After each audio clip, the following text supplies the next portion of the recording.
Greetings, Miss Story Mystery here with another collection of spooky true stories from around the web.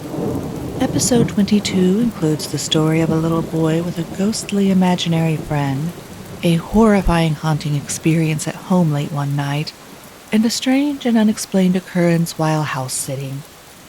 If you like these stories, please like, comment, and if you haven't already done so, subscribe. And now, sit back, relax, and enjoy episode 22 of Ms. Story Mysteries' Creepy Tales of Mysteries and Oddities.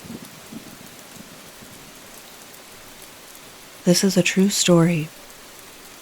It was Mother's Day, and I went with my 5-year-old son to visit my mother's grave. We brought flowers, prayed for her rest, and sought protection from any evil. Everything was calm, and we had a normal day. However, something strange happened afterward. My son told me something that disturbed me deeply. He said, "There's a boy watching us, and he's following us." I asked him where the boy was because I couldn't see anyone behind us. My son pointed with his tiny hand, but I still couldn't see anything. In the following days, life went on as usual. I went to work during the day while my son attended school. After picking him up, we returned home together. But after 2 weeks, I started hearing my son playing and talking with someone. It struck me as odd because it was just the two of us living together. When I checked on him, I found him playing with his toy soldiers. When I asked him who he was talking to, he replied, "It's the boy from the cemetery. He says he wants to be my friend." Goosebumps ran down my spine, and I was left speechless for a moment, watching him play and converse with someone I couldn't see. Days went by, and my son's behavior changed drastically. We hardly did anything together, as he spent hours locked up in his room, playing with his invisible friend. His appetite decreased, and his school performance suffered. His teacher even called me in for a meeting due to his lack of attention and falling grades. I decided to take him to a psychologist, but little could be done. The psychologist attributed it to an imaginary friend and diagnosed him with attention deficit hyperactivity disorder, suggesting regular visits to improve his condition. However, after 2 months, there was no improvement. Then, one Sunday, my son suddenly returned to his old self. He called me Mommy all the time, wanted to play with me, and even said he was hungry and asked me to prepare something. I felt joy and relief in those moments and dared not ask about his friend, afraid he might return to his cold behavior. But that happiness didn't last long. That same afternoon, around 6 o'clock, he froze while opening the front door, staring at nothing. When I approached to ask what was wrong, his answer was chilling and still continues to haunt me in my nightmares. "My friend went to find his other friends from the cemetery. They're outside waiting to take me to play in the graveyard," he said. My mind conjured up images of the garden filled with children who had passed away long ago, coming to take my son away for some inexplicable reason. I closed the door, locked it, and carried my son in my arms, retreating to my bedroom where we stayed, not daring to venture outside. There were moments when I peeked out the window facing the garden, praying fervently, begging that they wouldn't take my son. Meanwhile, the sound of knocking on the door intensified, as if someone was trying to force their way in. I turned on the TV, raising the volume to drown out the noise. My son innocently approached the window and said, "There's a lady with a stick hitting the children. Look!" My heart sank as he described the exact appearance of my deceased mother on the day of her burial.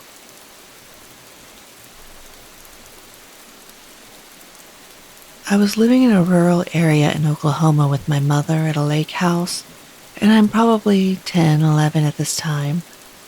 One night I'm sleeping in my room when I randomly and abruptly wake up for no reason. This was not normal for me, and I felt very uneasy. The only sound I could hear was my mother snoring in the next room on the couch. I rolled over and tried to go back to sleep, but my need to use the bathroom was growing more urgent, so I grudgingly forced myself to head that way. The bathroom is on the other side of the house, around a corner and past the kitchen, and finally down a long hallway on the right. So after I made the trip and finished my business, I flipped off the light switch and started heading back to bed. That's when I heard the distinct click of the light switch, and I saw the glow of the bathroom light in the hallway. Terrified, I slowly turned around just to witness the light in the bathroom start clicking on and off. Click, click, click, click, click, click. Finally, it shut completely off. In the dark of the hallway, my eyes began to make out a white shape near the end of the hall. It was around my size and crouched to the floor. At this point, I'm frozen to the spot as my mind begins realizing that no one else is home except for my mom and myself. Then, the white shape began whispering in a quiet man's voice, "Help me, I'm lost." I remember wanting to scream for my mom, but I couldn't, and instead I barely said, "No," before this thing starts running at me on what sounded like all fours. I quickly ran through the kitchen and around the corner before running to my sleeping mother, shaking her awake. I remember saying, "It's coming, it's coming," and my mother's eyes going from dazed to alert in an instant. She asked me what was going on, and I saw her eyes look over my shoulder before she screamed. Remembering her scream still makes my blood run cold. Never had I heard pure terror like that in my life, even to this day. She grabs me by the arms and pulls me into my room, slams the door. She holds me in her arms with her back pressed against the door as we listen. It sounded like this thing was running around in circles in the kitchen. We could hear hands and feet slapping against the tile. The kitchen had a sliding glass door to the outside, which sounded like it was thrown open, then slammed. We sat there horrified until daybreak. I was sent to my grandmother's in the next town for a while after that, and never set foot in that house again. Years later, my mother said that she went walking around the property after the incident and came across a small burial site with 3 headstones that each belonged to children from the early 1900s. It freaks me out because what I heard that night was a man's voice, but it was so unnatural. My mom still will not tell me what she saw behind me and what it was that made her scream. She tells me she's afraid it will know we're talking about it and it will come back.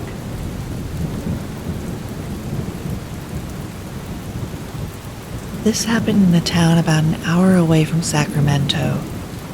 My friend was house sitting for a family that her family was friends with from church. She was to house sit in the country just outside of town for a week. They had animals like cats, rabbits, a donkey, and a horse. The family also had dogs too, but the family took the dogs with them. My friend was in charge of feeding the animals and watching the place. She didn't have to get the mail daily because they had this metal lockbox-style mailbox down their long driveway. They didn't have any neighbors for miles, just fields of alfalfa, cattle, and corn. So I guess the lockbox was for safety? Towards the end of the week, she asked if I wanted to spend the night and keep her company, and I thought it sounded like fun. I had moved out of my aunt and uncle's and gotten my own apartment, so I told her I'd pick her up on the way there after I got out of work. We got there around 9:30 p.m., grabbing dinner on the way. We went into the barn first thing and fed the animals. It was late for their dinner, and they made their hunger known with their animal noises. We made sure they had water and then went inside. The house was this big ranch-style house, single story. The living room was to the left as you walked into the home. There was a long hallway directly to the right of the entrance that led to where the bathroom and bedrooms were. Straight ahead was a dining area, and to the left of that was the kitchen entrance and a patio door. They did not have an open floor plan. In the kitchen, on the opposite side, was also a long hall that had several doors. My friend explained that the wife ran a daycare center out of the house. These rooms were play areas for the kids she took care of. We didn't bother going over there because we had no interest. We watched some TV, ate our leftovers, and talked about people we knew. As it got later, she turned on the house alarm and said she didn't like sleeping in other people's beds, so she had been sleeping on the couch, then offered it to me. She would sleep on one of the two huge recliners that reclined so far back it was almost flat. The chairs were really uncomfortable, so I just said I'd take the chair. I went and laid back in a chair with my blanket.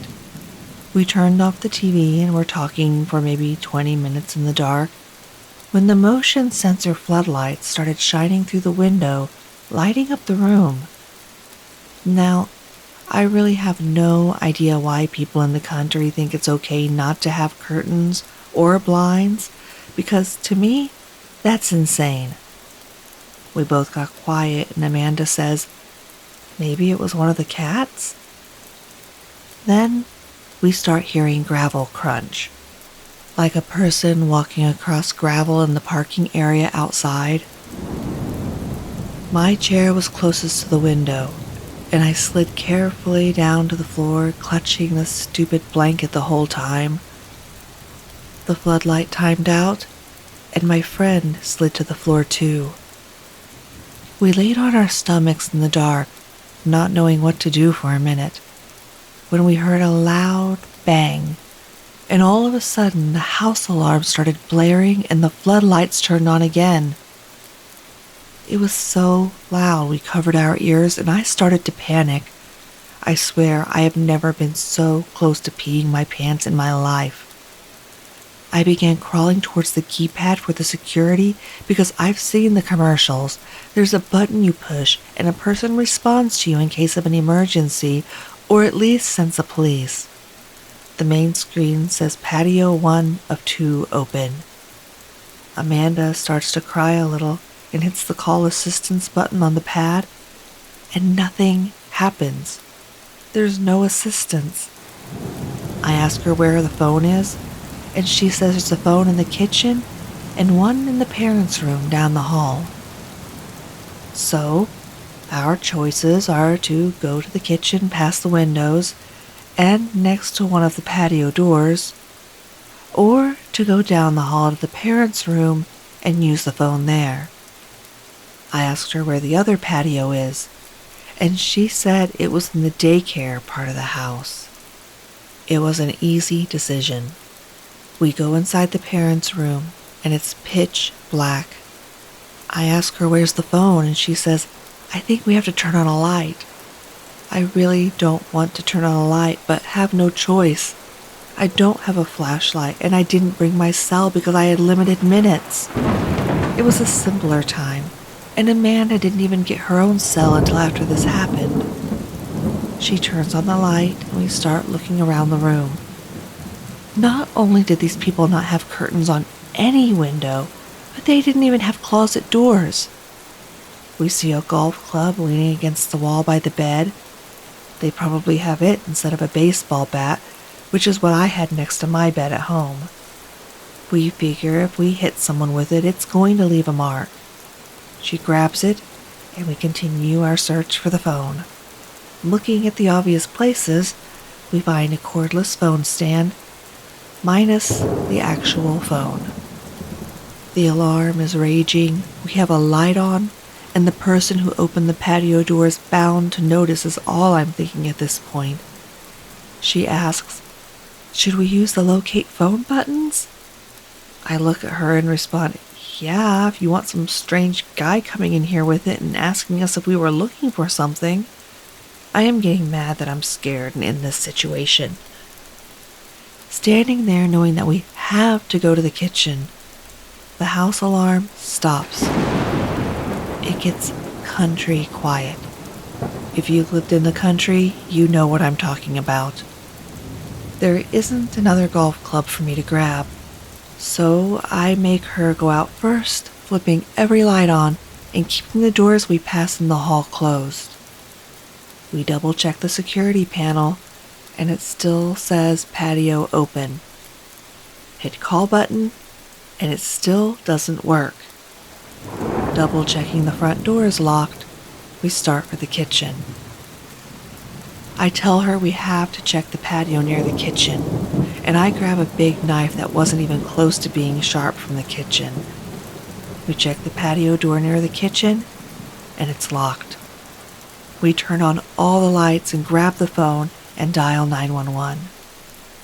The phone isn't a cordless phone. It's one of the old ones with a cord attached on a wall.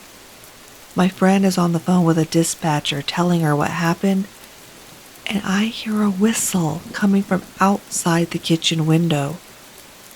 The thing people don't think about, because I didn't in my thinking that safety was turning on the lights, is while you have the reflection of the inside on the window, people on the outside have a clear view of you, unless you press your face against the window. I hear the whistle again.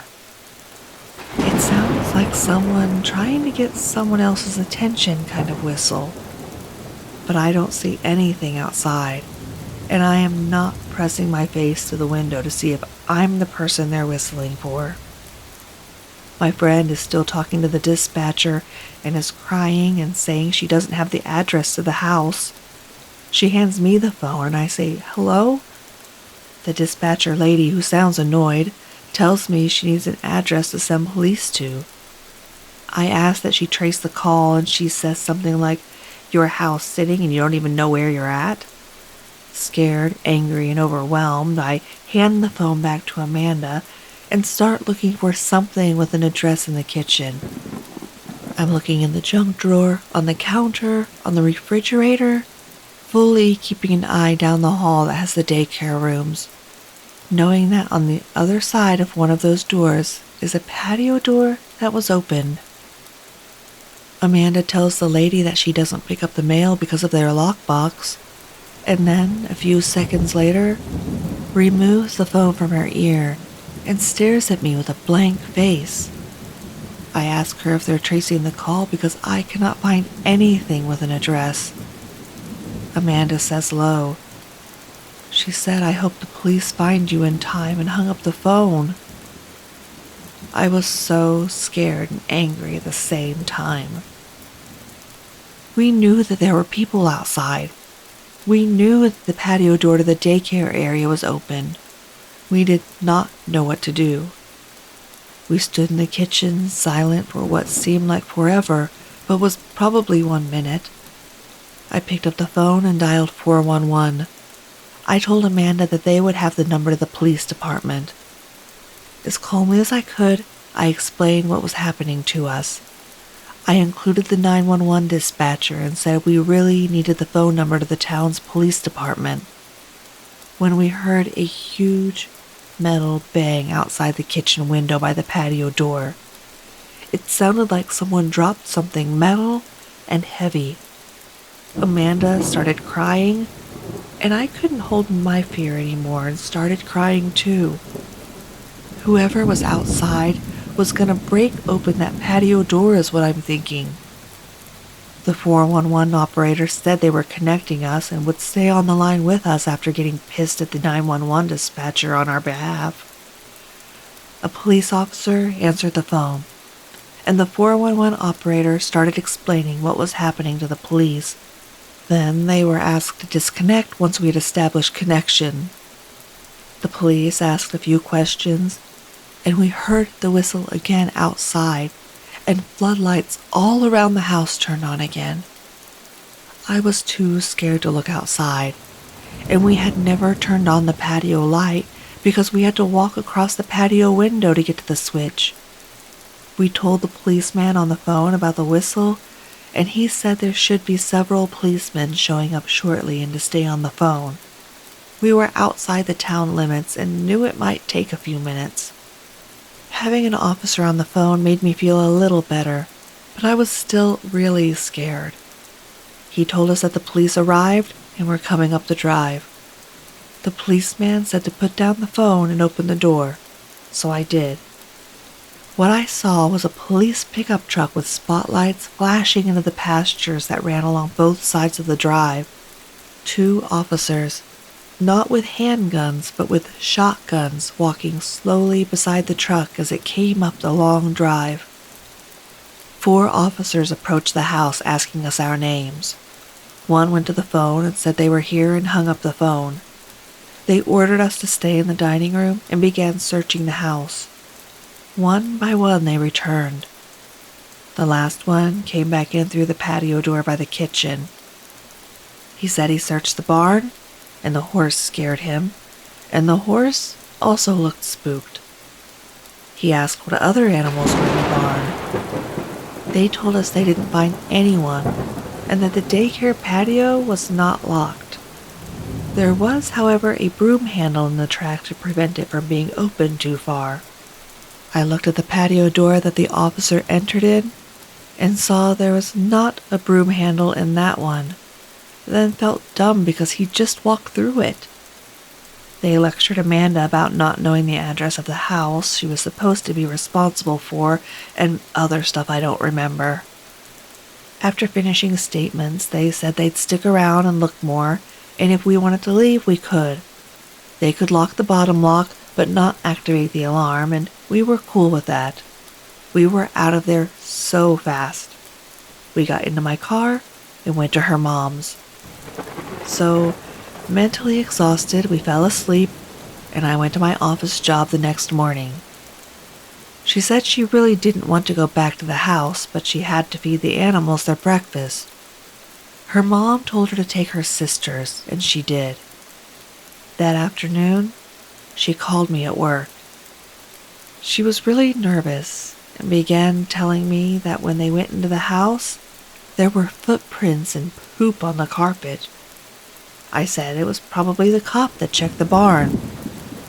She said that she didn't know or pay attention. Also, she said that when they went into the barn to feed and water the animals in the morning, someone had tied all the rabbits' legs together in their hutches. They had 10 rabbits the kids used for 4-H. Amanda then continues to say there was a note with the word "lucky" scribbled on the back of a pizza coupon she thought came from the refrigerator door because the flyer was missing a coupon. It took a while for them to untie the rabbit's legs, and Amanda asked her mom to find someone else from their church to finish the house sitting. She wasn't going back. She also told the officer what she came back to, but no one was ever caught, and the police never called either of us to update us.